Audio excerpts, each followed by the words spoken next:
오늘 우리에게 주시는 하나님 말씀은 요한복음 11장 45절에서 53절까지 말씀입니다. 마리아에게 와서 예수께서 하신 일을 본 많은 유대인이 그를 믿었으나 그 중에 어떤 자는 바리새인들에게 가서 예수께서 하신 일을 알리니라. 이에 대제사장들과 바리새인들이 공회를 모으고 이르되 이 사람이 많은 표적을 행하니 우리가 어떻게 하겠느냐.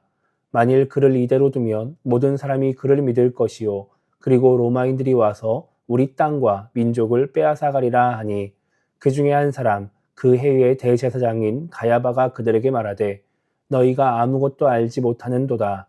한 사람이 백성을 위하여 죽어서 온 민족이 망하지 않게 되는 것이 너희에게 유익한 줄을 생각하지 아니하는도다 하였으니 이 말은 스스로 함이 아니요 그 해의 대제사장이므로 예수께서 그 민족을 위하시고 또 그 민족만 위할 뿐 아니라 흩어진 하나님의 자녀를 모아 하나가 되게 하기 위하여 죽으실 것을 미리 말함이로라. 이날부터는 그들이 예수를 죽이려고 모의하니라. 아멘. 우리는 지난주 요한복음 11장 25절에서 27절까지 말씀을 통해서 부활이요 생명이신 예수님을 믿는 사람에 대해서 생각해 봤습니다. 예수님은 마르다에게 자신이 부활이요 생명이기 때문에 믿는 자는 죽어도 살겠고 살아서 믿는 자는 영원히 죽지 않는다라고 말씀을 하십니다. 그리고 마르다에게 이것을 믿느냐라고 물어보시죠. 마르다가 예수님께 예수님을 믿는다라고 고백을 합니다. 그러니까 예수님은 마르다를 데리고 나사로의 무덤에 가셔서 그 무덤을 막고 있는 돌을 옮기라고 말씀하세요. 믿는 사람답게 행동하라는 것이죠. 그렇게 마르다가 믿는 사람답게 돌을 옮기는 행위를 하자 나사로가 살아나는 기적을 경험을 하게 됩니다. 우리 모두는 부활이요 생명이신 예수님을 믿는 사람들입니다. 그렇기 때문에 우리는 동일하게 죽어도 살 수 있는 것이고 살아서 믿으면 영원히 죽지 않는 영생이 주어져 있는 사람들입니다. 그런데 우리가 그 믿음을 가진 사람답게 믿는 사람답게 행동하지 않아서 그 믿음으로 인해서 유익을 누리지 못할 때가 많이 있습니다. 그렇기 때문에 우리는 부활이요 생명이신 예수님을 믿는 사람답게 이 땅을 살아가야 하고 그렇게 살아갈 때에 믿음으로 인한 유익을 누리며 살아갈 수 있다라고 하는 말씀을 지난주에 함께 나누었습니다. 오늘 우리가 읽은 말씀은 나사로를 살리신 예수님에게 일어나는 일을 기록을 하고 있습니다. 오늘 45절을 보면 예수님께서 나사로를 살리신 일로 인해서 많은 유대인들이 예수님을 믿었다라고 말씀하고 있어요. 그런데 그 뒤에 나오는 말씀을 보면 어떤 사람들은 나사로가 살아난 것을 보고 예루살렘에 있는 바리새인들에게 가서 그 사실을 알렸다라고 말씀합니다. 그러니까 예수님을 잡아 죽이려고 했던 그 사람들에게 이 예수님이 예수님에 대한 이야기를 하게 된 것이죠. 그러니까 예루살렘에 있던 대제사장들과 바리새인들이 공회를 모읍니다. 그러니까 유대교의 지도자들이 모이게 된 거예요. 그렇게 그들이 모여서 뭘 하느냐? 예수님이 죽은 사람을 살리신 기적을 행한 것에 대해서 대책회의를 하게 됩니다. 48절 말씀 보면 공회에 모인 사람들이 이렇게 이야기를 합니다. 만일 그를 이대로 두면 모든 사람이 그를 믿을 것이요 그리고 로마인들이 와서 우리 땅과 민족을 빼앗아 가리라 이렇게 말을 하죠. 공회에 모인 사람들은 단지 유대인들이 예수님을 믿는 것에 대해서만 걱정하지 않았습니다. 로마인들이 유대 땅과 민족을 빼앗아 갈 것을 걱정했어요. 이 로마인에 대한 언급은 지금까지 나오지 않았던 오늘 말씀에 처음 언급되는 그러한 내용입니다. 지금 공회에 모인 사람들, 유대교의 지도자들이 왜 갑자기 로마인들을 걱정하고 있을까요? 이 말의 의미를 알려면 우리가 시대적인 배경을 좀 살펴볼 필요가 있습니다. 우리가 이제 신약 성경에 사복음서를 읽다 보면, 복음서를 보다 보면 대제사장들이라는 표현이 이제 종종 나오게 됩니다. 대제사장이 여러 명이다라고 말을 하는 거예요.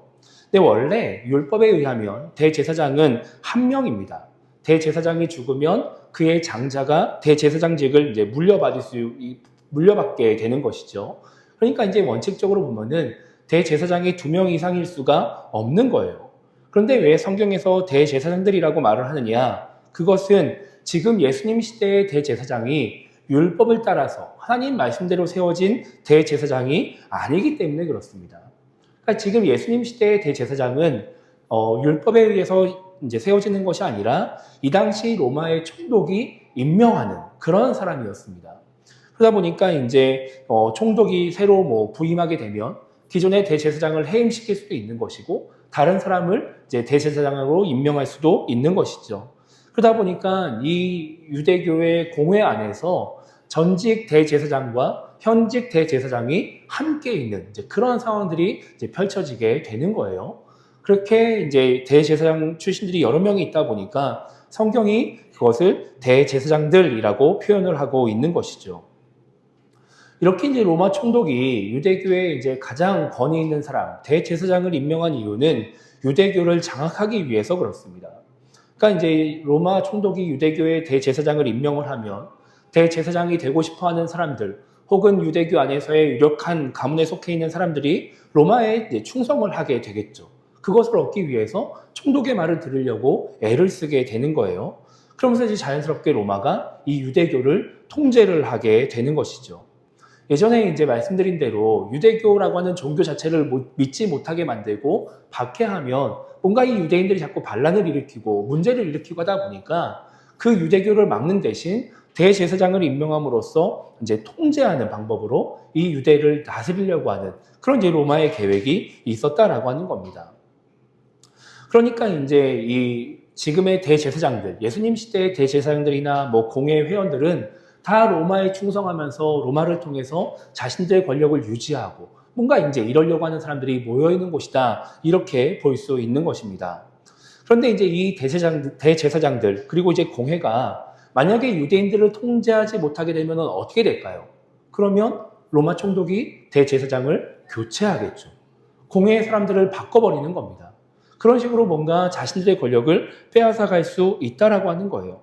그러니까 유대인들이 단순히 그냥 예수님을 믿는다라고 말하는 것, 대제사장이나 혹은 뭔가 바리새인들, 공회의 말을 따르지 않고 예수님의 말을 따른다라고 하는 것은 단지 그냥 내 이기가 없어진다라는 정도의 문제에서 끝나는 것이 아니라 자신들의 권력을 로마에 뺏길 수 있는, 로마 사람들이 자신들의 권력을 빼앗아갈 수 있는 그런 상황이 된다라고 하는 것을 의미하는 겁니다. 그래서 이 48절 말씀을 보면 로마인들이 와서 우리 땅과 민족을 빼앗아가리라 이렇게 말하고 있는데, 이 말은 로마인들이 예수님 때문에 유대의 땅을 쳐들어와서 뭔가 사람들을 괴롭히고 그 땅을 뭔가 공격한다 이런 개념이 아니라 자기들에게서 권력을 빼앗아갈 수 있다 이런 의미를 가지고 있는 것이죠. 그러니까 지금 공회에 모인 사람들이 무엇을 걱정하고 있느냐? 정말 유대인들의 신앙을 걱정하고 유대교를 걱정하고 나라를 걱정하는 게 아니라 자기들, 자기의 권력, 자기의 유익을 걱정하고 있는 것입니다. 그렇게 사람들이 모여가지고 막 걱정하고 있을 때 그 해의 대제사장인, 그때 임명되어서 현직 대제사장으로 있는 가야바라고 하는 사람이 50절에서 이렇게 말을 합니다. 너희가 아무것도 알지 못하는도다. 한 사람이 백성을 위하여 죽어서 온 민족이 망하지 않게 되는 것이 너희에게 유익한 줄을 생각하지 아니하는도다 이렇게 말을 합니다. 지금 무슨 말을 하고 있는 거냐면 한 사람이 백성을 위해 죽어서 온 민족을 구원하는 것이 더 유익이 된다라고 하는 거예요. 한 사람이 희생을 해서 다수가 유익을 얻는 게 올바른 일이다라고 말하는 것이죠. 그러면서 그것이 누구에게 유익이 되느냐? 유대 민족에게 유익이 되는 것이 아니라 너희 지금 공회에 모인 사람들, 권력을 가진 사람들에게 유익이 된다. 이렇게 지금 말을 하고 있는 겁니다. 요한복음의 저자인 사도 요한은 지금 이 가야바의 말을 영적으로 해석을 합니다. 그래서 51절과 52절에서 그 영적인 해석을 기록을 하고 있어요. 가야바가 그 해의 대제사장이기 때문에 예수님께서 민족을 위해서 그리고 하나님의 자녀들을 위해서 죽으실 것을 미리 예언했다 이렇게 말을 하고 있죠. 그냥 단지 가야바 개인의 생각을 말한 것이 아니라 하나님이 가야바를 통해서 예수님이 어떤 일을 행하실지를 예언해 주셨다라고 말을 하고 있는 거예요. 근데 이거는 요한의 영적인 해석입니다. 하나님의 계획이었어요.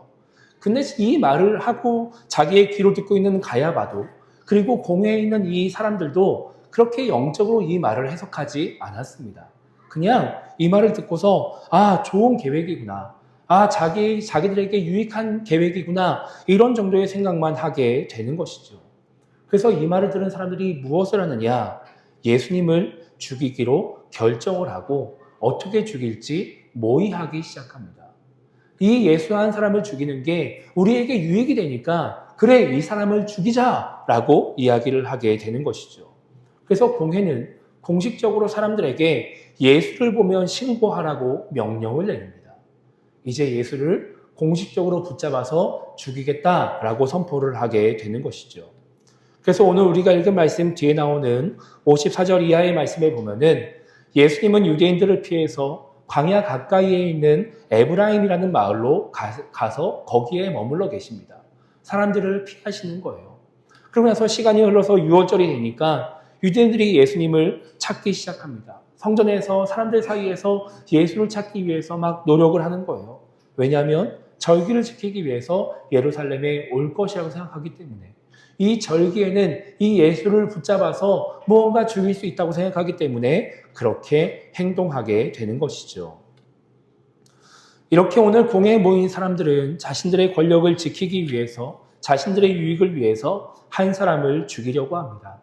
한 사람의 죽음으로 인해서 많은 사람들이 유익을 누릴 수 있으니까, 그래도 된다고 생각하니까, 그게 옳다고 생각하니까 그렇게 생각하는 것이죠. 그런데 이런 모습은 우리 하나님이 원하시는 모습이 아닙니다. 하나님의 마음과는 전혀 다른 행동이다라고 하는 거예요. 누가복음 15장에 보면 예수님이 사람들 앞에서 말씀을 가르치십니다. 그런데 그때 그 말씀을 듣기 위해서 세리와 죄인들이 예수님께 가까이 와요. 그리고 예수님이 그들을 받아주시는 거예요.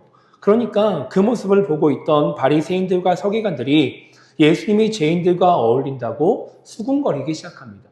뒤에서 막 예수님에 대해서 안 좋은 이야기를 하는 거예요. 그러니까 예수님께서 그 바리새인과 서기관들에게 잃은 양의 비유를 말씀해 주십니다. 그 비유의 내용이 이렇습니다. 어떤 사람에게 양이 100마리가 있었습니다. 그런데 그 중에서 한 마리를 잃어버려요. 그러니까 예수님은 그 사람이 99마리를 들에 놔두고 잃어버린 한 마리의 양을 찾기 위해서 돌아다닐 것이다, 이렇게 말씀하십니다. 그리고 그렇게 찾다가 그 한 마리의 양을 찾으면 친구들과 이웃들을 불러 모아서 함께 기뻐할 것이다, 이렇게 말씀을 하세요. 그리고 예수님은 이어서 드라크마를 잃은 여인에 대해서 말씀을 하십니다. 어떤 여자에게 드라크마 10개가 있었습니다. 그런데 그 중에 하나를 잃어버려요. 그러니까 이 여자가 어떻게 하느냐, 온 집안에 불을 켜고 열심히 찾을 것이다 라고 예수님이 말씀하시는 거예요. 그리고 그렇게 드라크마 1개를 찾으면 그때 그 여자는 친구와 이웃들을 불러서 함께 기뻐한다 라고 말씀을 하십니다. 이게 예수님이 그 바리새인들과 서기관들에게 들려주시는 비유의 말씀이었어요. 여러분, 우리가 한번 생각해 보세요. 한 마리의 양을 찾기 위해서 99마리를 그 위험한 들에 놔두는 것이 이게 합당한 일일까요? 이게 올바른 일일까요? 그 양이 99마리나 있는데 한 마리 양을 찾았다고 해서 친구들과 이웃들을 불러 모아가지고 함께 기뻐하면서 잔치를 벌이는 게 이게 과연 합당한 일일까요? 상식적인 일일까요? 그렇지 않은 것이죠.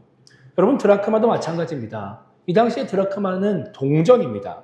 당시 노동자의 하루 품삯이 1드라크마였어요. 그러면 어느 정도 값어치가 나간다고 볼 수 있죠. 그렇다고 해도 그 동전 하나 찾기 위해서 온 집안을 뒤지는 것까지는 이해할 수 있는데, 그 동전 찾았다고 해서 사람들을 불러 모아서 함께 기뻐하고 즐거워하는 게 과연 상식적인 일일까? 우리가 생각했을 때 그렇지 않게 느껴지는 것이죠. 인간적으로 봤을 때 뭔가 좀 올바른 일은 아니다라는 생각이 드는 것 같은 겁니다. 여러분, 누가복음 15장에서 예수님이 말씀하시는 것은 우리가 상식적으로 이해가 되지 않는 그런 일들인데, 지금 이 말씀을 통해서 예수님은 무엇을 말씀하고 싶으시느냐? 하나님의 마음을 말씀하고 싶어 하시는 거예요. 지금 양을 잃어버리는 사람, 그리고 드라크마를 잃어버린 여인이 하나님이라고 말씀을 하고 계시는 것이죠. 그래서 예수님은 이 잃은 양의 비유를 말씀하시면서 마지막에 이렇게 말씀하십니다. 내가 너희에게 이르노니 이와 같이 죄인 한 사람이 회개하면 하늘에서는 회개할 것 없는 의인 99으로 말미암아 기뻐하는 것보다 더하리라, 이렇게 말씀하세요. 드라크마를 잃은 여인에 대해서 말씀하시고 난 뒤에는 이렇게 말씀하십니다. 내가 너희에게 이르노니 이와 같이 죄인 한 사람이 회개하면 하나님의 사자들 앞에 기쁨이 되느니라, 라고 말씀하세요. 지금 이 마음이 하나님의 마음이라는 것이죠. 하나님은 그 99마리의 양이 있고 9개의 드라크마가 있지만 그 잃어버린 한 마리의 양을, 잃어버린 한 개의 드라크마를 소중하게 여기시는 분이다라고 말씀을 하고 있는 겁니다. 지금 예수님 시대의 유대 땅에는 다수의 유대인들이 있었습니다.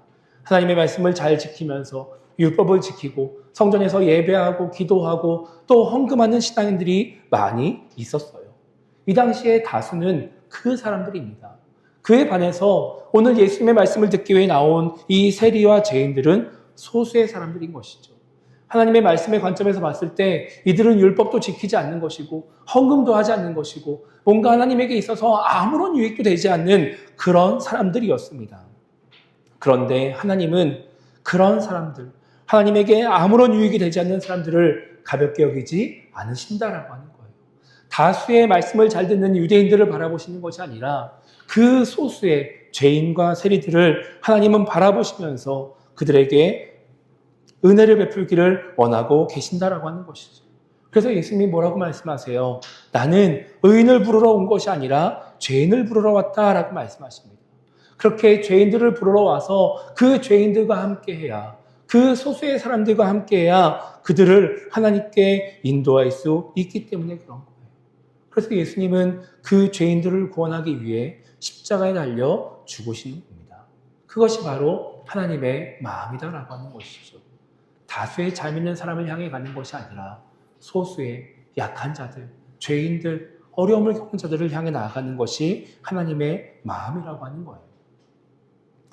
여러분, 우리가 누가복음 15장 말씀을 자주 읽고 또 설교를 통해서 많이 듣게 되지만 이렇게 그냥 인간적인 관점에서 바라봤을 때 이 양을 잃어버린 사람과 드라크마를 잃어버린 여자의 모습이 뭔가 상식적이지 않은 것 같고 이해가 되지 않는다라는 생각이 든다라고 한다면 우리에게도 이 소수보다 다수가 더 중요하다라고 하는 생각이 자리 잡고 있다는 것을 알려주는 것입니다.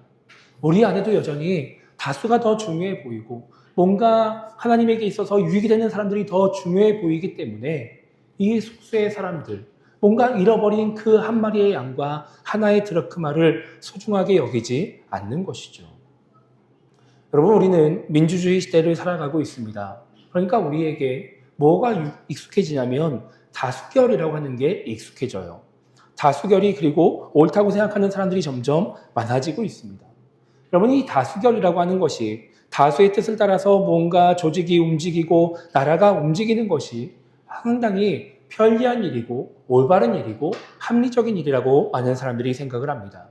그래서 나라가 그렇게 움직여가고 있어요. 교회도 마찬가지죠.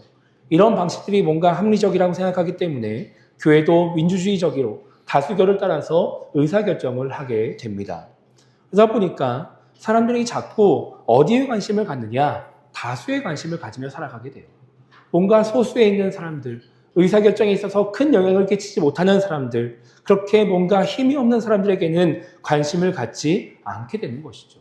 왜냐하면 다수의 관심을 가지고 다수의 뜻을 따라서 어차피 움직이기 때문에 다수를 신경 쓰는 것이 더 유익이 되기 때문에 그렇습니다. 그러다 보니까 소수에 있는 사람들이 불편을 겪고 어려움을 겪어도 별로 신경을 쓰지 않아요. 그러다 보니까 교회도 그렇게 다수를 위한 교회가 되는 것이고 그 안에서 신앙생활하는 우리도 다수를 더 중요하게 생각하는 그런 사람이 되어져 가는 것이죠. 많은 교회들이 한 영혼이 천하보다 귀하다라는 말을 많이 사용합니다. 여러분, 이 한 영혼이 천하보다 귀하다라고 하는 말은 성경에 나오는 말이 아니에요.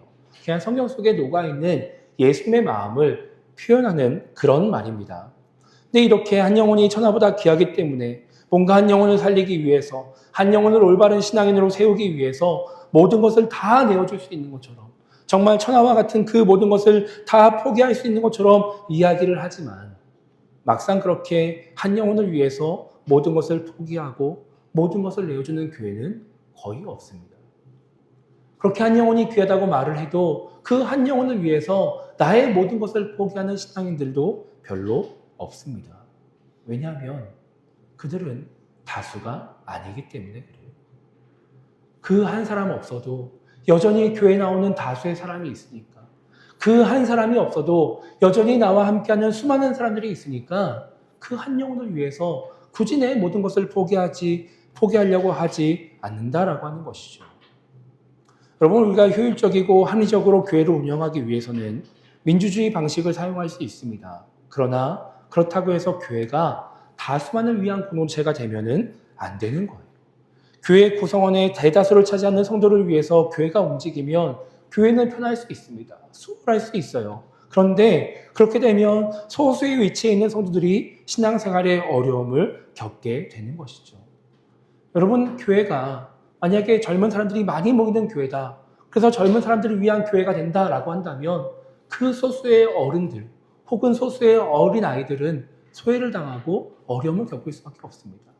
만약에 교회의 다수가 어떠한 고학력자로 구성되어 있다라고 해서 그 고학력자의 위주에 맞춰가지고 목회자가 설교를 하고 교회 프로그램이 움직이면 그 고학력을 갖지 못한 소수의 사람들은 소외되고 어려움을 겪을 수밖에 없어요. 단지 그냥 인간적으로 소외를 당하는 것뿐만 아니라 신앙생활에서 어려움을 겪게 되는 것이죠. 그러면은 그 모든 영혼들을 하나님께로 인도하지 못하고 그 모든 영혼들이 하나님의 은혜를 누리는 것이 아니라 다수에 속한 사람들만 하나님의 은혜를 경험하고 다수에 속한 사람들만 신앙생활을 잘 해나가는 그렇게 행복을 누리는 그런 공동체가 될 수밖에 없다라고 하는 거예요. 그래서 교회는 다수에 속한 사람들에게만 관심을 가지고 그들을 위해서 움직여 나가는 것이 아니라 소수의 위치에 있는 성도들, 상대적으로 관심을 덜 받고 영향력이 없어 보이는 성도들에게도 관심을 가져야 되는 겁니다. 그리고 그들도 하나님의 은혜를 누리게 하기 위해서 여러 가지 일들을 행해 나가야 되는 거예요. 그렇지 않으면 우리가 그런 마음을 갖지 않고 우리 교회가 그런 교회가 되지 않는다라고 한다면 오늘 이 말씀에 나오는 자기들의 유익을 위해서 한 사람을 죽이는 것을 문제로 여기지 않는 이 공회 회원들과 우리가 별반 다를 바가 없어지게 되는 것이죠. 그저 그냥 다수의 유익을 위해서 소수에 있는 사람들을 희생시키는 것을 아무런 문제가 되지 않는 것처럼 여기는 이 사람들과 우리가 별반 다를 바가 없는 공동체가 될 수 있다라고 하는 것입니다. 하나님의 관심은 모든 영혼들에게 있습니다. 다수에 있는 특정한 사람들에게만 있는 것이 아니라 이 땅에 있는 모든 영혼들에게 있는 거예요. 그래서 하나님은 교회를 통해서 어떠한 일부 사람들만 살리기 원하시는 것이 아니라 모든 사람을 살리기 원하십니다. 그러려면 우리가 세상적인 생각을 가지고 뭔가 영향력을 가진 사람이나 다수에 있는 사람들에게만 관심을 갖는 것이 아니라 그 소수에 있는 사람들, 상대적으로 약자의 위치에 있는 사람들에게 관심을 가져야 되는 것이죠. 그래야 우리 교회가 모든 사람을 살리는 교회, 정말 소수에 있고 소외되는 사람들도 하나님의 은혜를 경험하며 행복을 누리는 그런 교회가 될 수 있는 것입니다. 그래야 하나님이 원하시는 그런 교회로 세워져 갈 수 있게 되는 것이고 예수님의 삶을 이어가는 교회가 될 수 있다라고 하는 것입니다. 여러분, 지금 우리의 관심은 어디에 있을까요? 지금 우리의 주안점은 어디를 향해 가고 있을까요? 그저 다수를 이루는 그 사람들을 향해서 뭔가 당장 교회에 유익이 될 것 같은 그 사람들을 향해서 우리가 관심을 가지고 그들을 위한 교회가 되어져 가고 있지 않은지 우리 교회의 모습을 돌아봐야 하는 것입니다. 그리고 그 모든 사람들에게 유익이 되기 위해서 그 모든 사람들이 행복을 누리게 하기 위해서 우리가 해야 될 일이 무엇인지를 생각해 봐야 되는 것이죠. 그래야 우리가 하나님이 원하시는 교회가 될 수 있는 것입니다. 우리 모두가 그렇게 모든 영혼을 구원하기 원하시는 하나님의 마음을 가지고 살아감으로써 하나님의 마음을 가지고 신앙생활을 함으로써 다수만을 위한 교회가 되는 것이 아니라 모든 사람을 위한 교회, 일부만을 살리는 교회가 되는 것이 아니라 모든 영혼을 살리고 세우는 교회를 만들어가게 되기를, 그 교회를 만드는 데 쓰임받게 되기를 주님의 이름으로 축복합니다.